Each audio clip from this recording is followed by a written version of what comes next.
Taste the Daily.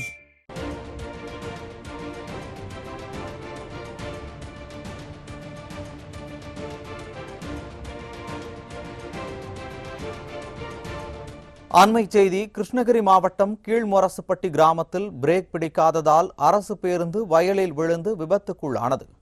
கூடுதல் விவரங்களை செய்தியாளர் ஆனந்த் பாபு வழங்க கேட்கலாம். வணக்கம் ஆனந்த் பாபு, கூடுதல் தகவல்களை வழங்கலாம். வணக்கம் சுரேஷ். ஒசூர் அடுத்த சூளகிரி பேருந்து நிலையத்திலிருந்து கடந்த ஆகஸ்ட் 1ஆம் தேதி விடியா அதிமுக அரசின் அமைச்சர் சக்கரபாணி அவர்கள் 3 புதிய வழித்தடங்களில் அரசு பேருந்துகளின் சேவை துவக்கி வைத்திருந்தார்.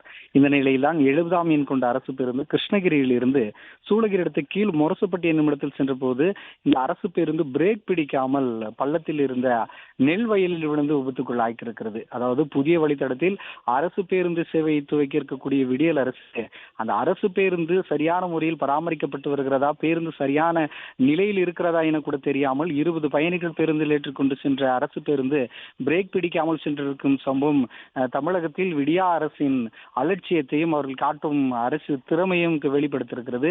இந்த பேருந்து அதிர்ஷ்டவசமாக நெல் வயலில் விழுந்து தென்னை மரம் மோதி நின்றிருக்கிறது. இதில் பயணித்த 20 பயணிகள் எந்தவித காயங்கள் இன்றி தப்பியிருக்கிறார்கள். தமிழகத்தில் அரசு பேருந்துகள் இது போன்று விபத்துக்குள் சிக்குவதும் விடியா அரசின் ஆட்சியில் பேருந்துகள் பராமரிக்கப்பட்டு வருவதுமே இதனை காட்டுகிறது. சுரேஷ்,